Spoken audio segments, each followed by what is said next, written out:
Good morning, friends. This is Abhishek Shrivastava from the DNA Academy. हम लोगों ने क्लासिकल जेनेटिक्स में बहुत सारी चीज़ें पढ़ रखी हैं, बहुत सारी चीज़ें हमने पढ़ ली हैं. अभी पिछले क्लासेस में भी हमने डिस्कशन किए थे, ढेर सारी चीज़ें डिस्कशन हुई हैं हमारी. तो मैं आपको एक बार केवल याद दिला दे रहा हूँ. हमने different terms used in the classical genetics ये वाला कंप्लीट किया. फिर उसके बाद हम लोगों ने मेंडेलियन जेनेटिक्स में जो मेंडल्स लॉ है उसको हम लोगों ने कंप्लीट किया, ठीक है. और फिर उसके बाद हम लोगों ने deviation from the Mendel's law को कंप्लीट किया हुआ है. और सबसे बड़ी बात है कि डेविएशन फ्रॉम मेंडल्स लॉ में मैंने अलग अलग करके बताया है, ठीक है ना.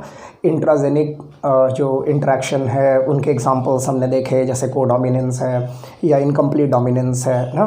तो ये सारी चीज़ें हमने देखी. मल्टीपल एलिलिज्म है. और फिर जब हम आए इंटरजेनिक इंटरेक्शन में तो हमने फिर देखा क्या, पैलियोट्रॉपी जीन. ओके, तो इतनी सारी चीज़ें जो है वो हम लोगों ने कंप्लीट कर रखी है. और सारी वीडियोस जो है वो हमारे एकेडमी के चैनल द DNA एकेडमी को जब आप सर्च करेंगे तो उस पर आपको अवेलेबल मिलेंगी, उस पर अवेलेबल हैं वो. तो आप उसको सर्च करें, आप उसको देखें और अपनी पढ़ाई को कंटिन्यूअस रखें. ओके, तो आज जो हमारा टॉपिक है, देखो ये थोड़ा सा थ्योरेटिकल पोर्शन है, ये थोड़ा सा थ्योरेटिकल टॉपिक है एक्चुअली, ठीक है. एग्जामिनेशन पॉइंट ऑफ व्यू से बहुत इंपॉर्टेंट तो नहीं बोलूँगा, बट इसमें आपको चीज़ें याद ज़्यादा करनी है, ठीक है ना. तो जो टॉपिक हम पढ़ने वाले हैं उसका नाम क्या है, क्रोमोसोम थ्योरी ऑफ इनहेरिटेंस या फिर chromosomal theory of inheritance, which was given by Sutton and Boveri. दो साइंटिस्ट थे, एक का नाम था सूटॉन, दूसरे का नाम था क्या, बोवेरी, इन 1902. और दोनों ने इंडिपेंडेंटली दिया था इस चीज़ को, ठीक है. अब मैं आपसे ये कह रहा हूँ कि देखो, जब हम क्रोमोसोमल थ्योरी ऑफ इनहेरिटेंस की बात करते हैं या क्रोमोसोम थ्योरी ऑफ इनहेरिटेंस की बात करते हैं तो आपको एक चीज़ समझना पड़ेगा कि ज़्यादातर चीज़ें जो है ये कहीं ना कहीं मेंडल्स के कंडीशंस को मैच करती हैं यहाँ पर, ठीक है ना. अब आपको लगेगा कि फिर ये क्रोमोसोम थ्योरी ऑफ इनहेरिटेंस आया क्यों. तो आपको एक चीज़ मैं बता दूं कि देखो, मेंडल ने जितनी भी चीज़ें प्रूफ करी थी, आपको पहले भी बताया था, ही वॉज अ मैथमेटिशियन. सो उनका जो कॉन्सेप्ट था वो पूरी तरह से रेशियो बेस्ड था, ठीक है ना. वो साइटोलॉजिकल सिस्टम को बहुत ज़्यादा नहीं पकड़ सके, ठीक है ना. साइटोलॉजिकल कंडीशंस को वो ज़्यादा नहीं पकड़ सके. तो यहाँ पर इन्होंने सूटॉन एंड बोवेरी ने क्या किया, इनको साइटोलॉजिकली प्रूफ किया. मेंडल्स के जितने भी कंडीशंस थे, मेंडल्स के जितने भी लॉज थे, ठीक है, उनको उन्होंने साइटोलॉजिकली प्रूफ किया. इसलिए कभी कभी इस कंडीशंस को क्या कहा जाता है जेनेटिक्स में, क्लासिकल जेनेटिक्स में ही इसको साइटोलॉजिकल जेनेटिक्स भी कहते हैं आप, ठीक है ना. तो हम कुछ कंडीशंस आपको पहले बता देते हैं. जैसे मेंडल ने आपसे कहा था क्या कि भाई डोमिनेंट और रिसेसिव की कॉन्सेप्ट आई थी लॉ ऑफ डोमिनेंस में, कि भाई वो कैरेक्टर जो F1 जनरेशन में दिखाई देंगे, अपीयर होंगे, वो क्या होंगे, वो डोमिनेंट कैरेक्टर होंगे, अदरवाइज रिसेसिव. उसी तरीके से लॉ ऑफ सेग्रीगेशन की बात करी थी उन्होंने कहा था कि जब भी उन्होंने कहा था कि a pair of alleles are always found in the form of pair and when there is a gamete formation, when there is a fertilization or crossing, the pair of allele must be segregate और separate from each other. Okay, तो separation of alleles की बात उन्होंने करी थी, तो ये भी बहुत इंपॉर्टेंट है. और तीसरा उन्होंने कहा था कि chromosomes are always found in the form of pair. And सबसे इंपॉर्टेंट चीज़ कि ये या फिर पेयर ऑफ एलील्स जो होते हैं of the different characters are found in the living system and they all assorted independently, यानी कि कोई एक दूसरे से रिलेटेड नहीं होता और कोई एक दूसरे को अफेक्ट नहीं करता, और सब जो है वो इंडिपेंडेंटली जनरेशन को कैरी आउट करते हैं. तो ये सारी चीज़ें जो हैं वो आपको ध्यान में रखनी पड़ेगी, तब जा करके हम इस कंडीशंस को देख सकते हैं. तो आओ हम एक एक करके देखते हैं. इसमें ये थोड़ा सा मैं फिर कह रहा हूँ ये थियोरेटिकल है, आपको ये चूँकि थ्योरी है तो आपको ये वाली बातें याद रखनी पड़ेगी, याद करनी पड़ेंगी, ठीक है ना. एग्जामिनेशन में अगर डायरेक्ट पूछा जाता है तो आप 4-5 थ्योरीज जो हैं वो लिख करके आ सकते हो. तो देखो, पहला उन्होंने कहा था कि since sperm and egg cells provide only bridge from one generation to another, all hereditary character must be carried by them, ठीक है. तो सूटॉन एंड बोवेरी का ये कहना था कि भाई ये जो स्पर्म सेल्स होते हैं या ये जो एग सेल्स होते हैं, आपको भी मालूम है कि ये सब क्या है, they are the sex cells, और उनके पास क्या है, हैप्लॉइड नंबर ऑफ क्रोमोसोम्स होते हैं, पेयर ऑफ क्रोमोसोम्स प्रेजेंट होते हैं. तो उस पर्टिकुलर कंडीशंस में यही जो है वो हेरिडिटरी कैरेक्टर को कैरी करते हैं from one generation to next generation, यानी कि sperm cells and egg cells are capable to carry the hereditary character from one generation to next generation because they contains what, chromosomes in it, ठीक है ना. और सबसे बड़ी बात क्या होती है कि ये ब्रीज की तरह बिहेव करते हैं, एक जनरेशन और दूसरे जनरेशन के बीच में क्या है, ये ब्रीज हैं, ठीक है. तो ये बहुत इंपॉर्टेंट है.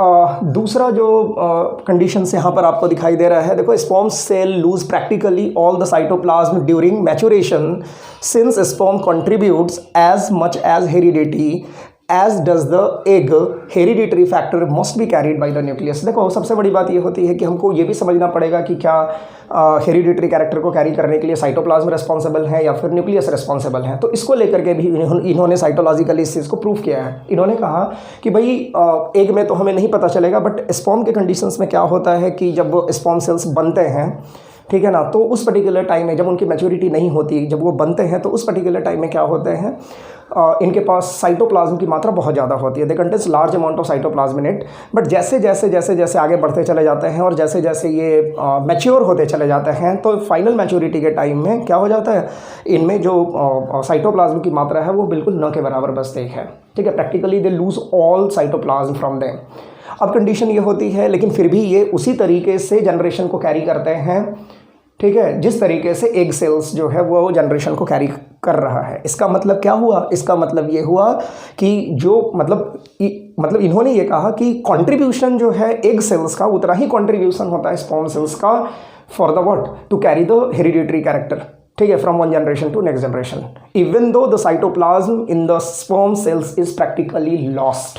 इसका मतलब ये उन्होंने क्लियरली कहा है कि भाई देखो सबसे बड़ी बात यह होती है कि जो साइटोप्लाज्म होते हैं they do not contains any chromosomes in it and cytoplasm is not responsible to carry the character from generation to generation.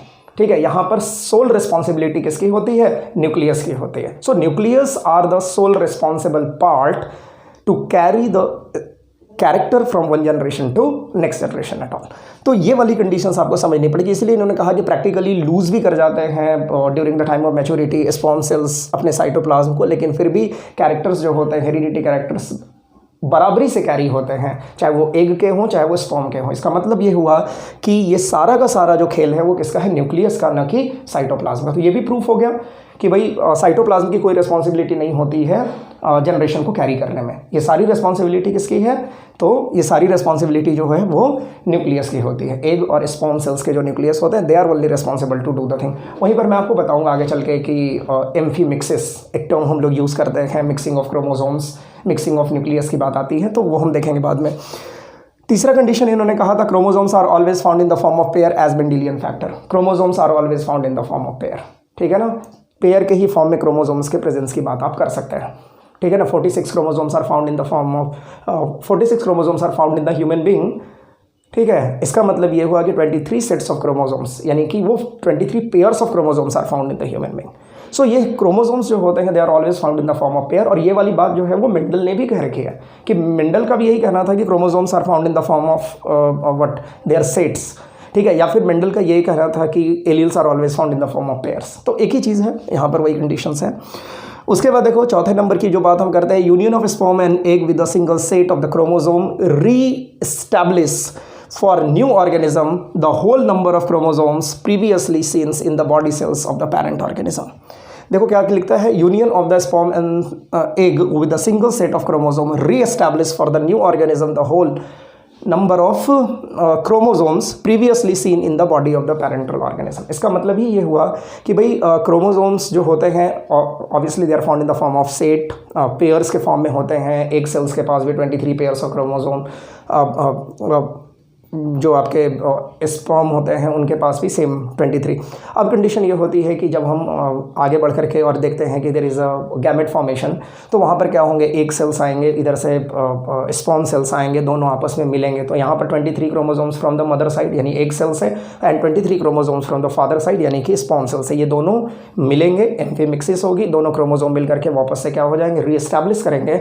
रीएस्टैब्लिशमेंट of chromosome की बात आती है और तब जाकर के फिर वापस से 46 chromosomes are appears in the organism, ठीक है ना। तो इसका मतलब ये हुआ कि क्रोमोसोम्स होते हैं वो पहले सिंगल सेट में प्रेजेंट होते हैं, एग में सिंगल सेट 23, स्पर्म में 23, ये दोनों आपस में मिलते हैं during the time of gamete, during the time of fertilization आपस में मिलते हैं, मिल करके जुड़ते हैं और फिर उसके बाद जो ऑर्गेनिज्म बन करके सामने आता है वो जो ऑर्गेनिज्म होगा उनके पास वापस से 46 क्रोमोसोम यानी set of chromosomes are always found. तो इस तरीके से जनरेशन जो होती है वो बराबर से कैरी हो रही है। ठीक है ना। तो ये भी उन्होंने कहा था। इसके बाद देखो नेक्स्ट कंडीशन है क्या है, during the cell division the chromosome divides accurately, this gives the idea that the genes are carried out by the chromosomes. देखो यहाँ पर क्रोमोसोम्स जो होते हैं सेल डिवीजन के टाइम में, खास करके मियोसिस के टाइम में जो डिवीजन की बात आती है ये हमेशा एक्यूरेट डिवीजन होती है, एक्यूरेसी शुड बी मेंटेन्ड, जिसके कारण क्या होता है, जो ये बताने की कोशिश करता है कि the genes are perfectly arranged on the chromosome, chromosome पर जीन का अरेंजमेंट परफेक्ट है, जिसके कारण डिवीजन की प्रक्रिया जो है वो बहुत एक्यूरेट होती है of the cell of the chromosome. ठीक है, तो ये भी बहुत इंपॉर्टेंट कंडीशन है। उसके बाद आप नेक्स्ट कंडीशंस को देख सकते हो, chromosome segregate at meiosis, so number of chromosomes always maintain during the zygote formation. Segregation of chromosomes की बात आती है, बहुत इंपॉर्टेंट है ये। देखो chromosome segregate during the time of meiosis, obviously देखो जब आप मियोसिस के खास करके पहले फेज़ को पढ़ते हो, मियोसिस 1 में जब आप प्रो फेज़ को पढ़ते हो, प्रो फेज़ 1 को, और उसमें जब आप leptotene, zygotene, pachytene, diplotene and diakinesis पढ़ते हो, तो आपको वहाँ से ये वाली बात समझ में आएगी। मैं अभी तो इसको बहुत ज़्यादा एलेबोरेट नहीं करूँगा क्योंकि वो सेल डिवीज़न का पार्ट है ऑब्वियसली, और मैं उसकी वीडियो डालूंगा अभी थोड़े टाइम में, तो आप वहाँ से उसको कंसर्न करना। अभी तो बस आपको इतना समझना है कि ओवरऑल जो सेग्रीगेशन का मतलब मैंने बताया था सेपरेशन, ओवरऑल जो सेपरेशन ऑफ क्रोमोसोम्स की जो बात आती है, ठीक है ना, ये हमेशा और हमेशा क्रोमोसोमल सेपरेशन जो है वो मियोसिस के दौरान होते हैं, मियोसिस के टाइम में होते हैं, और यही जो होता है ये नंबर ऑफ क्रोमोसोम को मेंटेन करता है टू द ऑफस्प्रिंग। ठीक है ना, so segregation of the chromosome should be perfect, ठीक है ना, it should be necessary so that कि the number of chromosomes in next generation should be maintained. ठीक है ना, ये बहुत ज़रूरी है, नहीं तो फिर नंबर जो होंगे वो अलग अलग तरीके से वैरी करेंगे, तो फिर वो ह्यूमन बीइंग या फिर जो स्पेसिफिक लिविंग ऑर्गेनिज्म है, जो पैरेंटल कंडीशंस है, उसको वो ऑफस्प्रिंग फुलफिल नहीं कर पाएंगे। तो आपको हमेशा याद रखना है कि segregation must be taken account during the time of meiosis. और एक बार अगर मियोसिस के टाइम में सेग्रीगेशन हो गई, सेग्रीगेशन ऑफ क्रोमोसोम हो गया, इसका मतलब क्या हो गया, chromosome must be half, mother side से भी हाफ क्रोमोसोम, फादर साइड से भी हाफ क्रोमोसोम, दोनों आपस में मिलेंगे and there is a completion of chromosomes again, यानी कि complete set of chromosome is again formed. 46 chromosome अगर आप ह्यूमन बीइंग की बात करते हैं तो, ठीक है। उसके बाद देखो नेक्स्ट कंडीशन क्या है, members of chromosome pair segregate independently of other chromosomes pair. ये भी बहुत इंपॉर्टेंट है कि देखो जो भी क्रोमोसोम पेयर्स होते हैं उनकी सेग्रीगेशन जो होती है वो इंडिपेंडेंट होती है। ठीक है, एक क्रोमोसोम पेयर जो होते हैं वो इंडिपेंडेंटली सेग्रीगेटेड होते हैं, दूसरे क्रोमोसोम पेयर जो होते हैं वो भी इंडिपेंडेंटली होते हैं। पहला वाला जो क्रोमोसोम पेयर है वो दूसरे वाले क्रोमोसोम पेयर के सेग्रीगेशन में या किसी भी कंडीशंस में अफेक्ट नहीं पहुंचाता, और दूसरा वाला भी वाइस वर्सा, यानी दूसरा वाला भी पहले को कोई अफेक्ट नहीं करता। इसका मतलब ये हुआ कि जो हमने लॉ ऑफ इंडिपेंडेंट असॉर्टमेंट पढ़ा था, वही लॉ ऑफ इंडिपेंडेंट असॉर्टमेंट जो है वो यहाँ पर अप्लाई हो रहा है। जो मेंडल ने कहा था कि भाई अगर किसी दो कैरेक्टर की बात हम कर लें, दो अलग अलग कॉन्ट्रास्टिंग कैरेक्टर की बात कर लें, तो उस पर्टिकुलर कंडीशन में जो कॉन्ट्रास्टिंग कैरेक्टर के जो पेयर ऑफ एलील्स होते हैं, एक कैरेक्टर का पेयर ऑफ एलील और दूसरे कैरेक्टर का जो पेयर ऑफ एलील होता है, they never assorted one another, एक दूसरे को किसी भी तरीके से किसी भी तरीके का कोई इफेक्ट जो है वो एक दूसरे पर नहीं पहुंचाते ड्यूरिंग फर्टिलाइजेशन प्रोसेस और ड्यूरिंग द जनरेशन। ठीक है ना, during one generation to next, during the movement of generations. तो यहाँ पर भी वही कहा जा रहा है कि भाई देखो क्रोमोसोम्स अगर अलग अलग कैरेक्टर्स के हैं, they are always found in the form of pair, उनको खुद इंडिपेंडेंटली सेग्रीगेट होना है।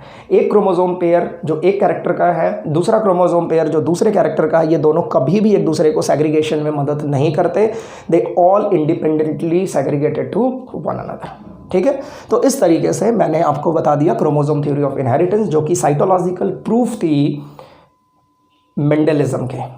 ठीक है ना, तो आई होप कि आपको ये वीडियो पसंद आया होगा। ये सारी बातें जो मैंने लिखी हैं यहाँ पर बोर्ड पर, वो सारी चीज़ें आपको समझ में आ गई होंगी।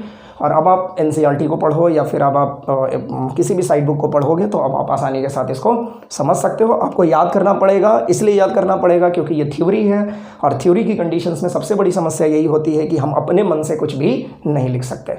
ठीक है, तो अगर आपको ये वीडियो अच्छा लगा तो आप क्या करेंगे, इसको लाइक करें, इसको शेयर करें और सब्सक्राइब करें हमारे चैनल को, द DNA एकेडमी को। ओके, नेक्स्ट वीडियो में हम लोग आगे पढ़ने वाले हैं क्या, सेक्स डिटर्मिनेशन। बहुत इंपॉर्टेंट है 12 के भी पॉइंट ऑफ व्यू से, और दूसरा इसके नीट के पॉइंट ऑफ व्यू से भी। ठीक है, मैं बहुत सारे कंडीशंस आपको बताऊंगा सेक्स डिटर्मिनेशन में। ठीक है ना, तो आप इस वीडियोस को वॉच करते रहें, हमारे चैनल को सब्सक्राइब कर लें, आपको सारी वीडियोस एक एक करके मिलती जाएंगी। Thank you.